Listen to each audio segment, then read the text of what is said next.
Hello दोस्तों, मैं ओम शर्मा आप सभी का स्वागत करता हूं हमारे YouTube channel the A1 study पर। तो आज अपडेट क्या है? अपडेट है कि रसिया ने जो खार्किव है यानी यूक्रेन के अंदर वहां की जो सुपर मार्केट है उस पर एयर स्ट्राइक की है। 2 मिसाइल वहां पर दागी हैं और मिसाइल दागने पर जो वहाँ नुकसान हुआ है आप लोग को बताएंगे। और जापान तथा साउथ कोरिया ने क्या एक्शन लिया है रसिया पर और नॉर्थ कोरिया पर, आपको एक एक करके बताएंगे पूरी डिटेल। तो सबसे पहले ये हमारा टेलीग्राम है, ये उसका स्कैन कोड है, आप इसको स्कैन करके भी हमारे टेलीग्राम लिंक से जुड़ सकते हो। यदि यहाँ से स्कैन नहीं हो पा रहा तो वीडियो के डिस्क्रिप्शन में जो लिंक दिया होता है आप वहाँ पे भी हमारे टेलीग्राम से कनेक्ट हो सकते हो। तो आगे चलते हैं। तो देख सकते हैं बड़े बड़े न्यूज़पेपरों ने इसको छापा है, याहू पे भी है और यहाँ पर देख सकते हो बीबीसी ने छापा है कि Ukraine war Russia strike on Kharkiv supermarket, जिसमें 11 लोगों की मौत हो चुकी है।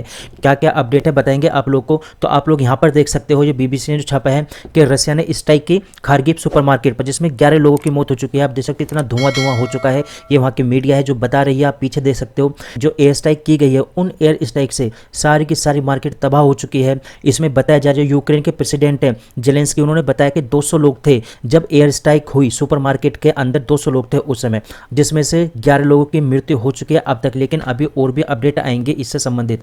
तो ये जो युद्ध हुआ था ये फरवरी 2022 में हुआ था और इसको लगभग 2 साल से ज़्यादा हो चुकी है। आप सोच सकते हो कि रसिया कितना बड़ा और पावरफुल देश है जो सीधे अमेरिका की यानी यूएसए की टक्कर लेता है, और उसका ही पड़ोसी देश यूक्रेन अब तक उसको पूरी तरह से बर्बाद नहीं कर पाया है।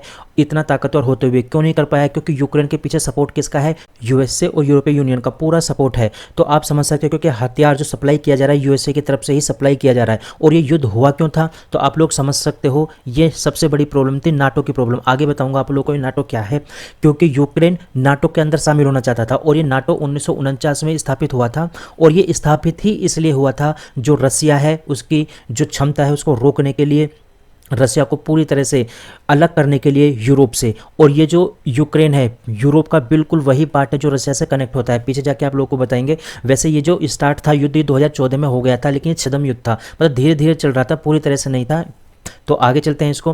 तो आप लोग देख सकते हो यहाँ पर कि ये जो रिपोर्टर है इन्होंने बताया ट्विटर पे पोस्ट के माध्यम से लगभग 58 लोग इंजर हो चुके हैं और 6 लोग मर चुके हैं, जबकि लेटेस्ट अपडेट क्या है कि 11 लोगों की मृत्यु वहाँ पर हो चुकी है और 16 से ज़्यादा वहाँ पर मिसिंग है इस समय। 2 एयर स्ट्राइक हुई थी, एक तो स्ट्राइक हुई थी सुपरमार्केट पर जिसको P1 का नाम दिया गया है, और दूसरी स्ट्राइक की गई थी ऑन द सिटी सेंटर यानी सिटी सेंटर जिसको हार्ट बोला जाता है खार्किव का। तो 2 स्ट्राइक की गई थी रशियन द्वारा यहाँ पर। तो आगे चलते हैं। तो देख सकते हो ये पूरा का पूरा यूक्रेन है, यहाँ पर पूरा यूक्रेन में है। आप यहाँ पर देखो यह है खार्किव, यहाँ पर जो सुपर मार्केट थी यहाँ पर अटैक किया गया है। और ये जो आप हल्के रेड कलर का निशान देख रहे हो, ये कलरफुल जो देख रहे हो, ये पूरे के पूरे किसके अंडर में है? यानी रसिया ने इनको ऑक्यूपाई किया हुआ है इस समय यहाँ पर।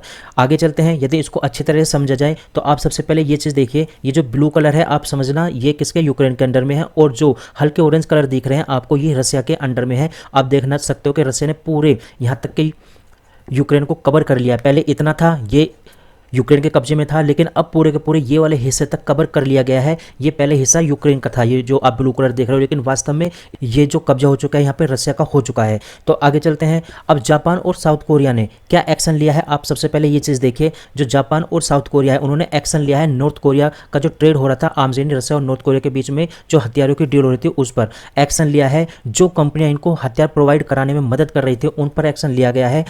ये जो एक्शन लिया गया है आप समझ सकते हो, बोला गया कि ये यूएन के नियम के बिल्कुल विरुद्ध है, इस आधार पर वहाँ पर एक्शन लेने की बात की गई है। अब यदि नाटो की बात करी जाए तो ये नाटो है। तो नाटो की जो स्थापना हुई थी ये पीछे ही बताया मैंने, इसकी फुल फॉर्म है नॉर्थ अटलांटिक ट्रीटी ऑर्गेनाइजेशन, और इसकी स्थापना यूएस द्वारा की गई थी ताकि रसिया का प्रभाव रोका जा सके। 4 अप्रैल 1949 को इसकी स्थापना की गई थी, जिसका हेडक्वार्टर कहाँ पर है? बेल्जियम में। तो और इसमें यदि लैंग्वेज की बात करें तो इसमें इंग्लिश और फ्रांस 2 लैंग्वेज यहाँ पर ऑफिशियली बोली जाती हैं, ऑफिशियली इन लैंग्वेज का यूज किया जाता है।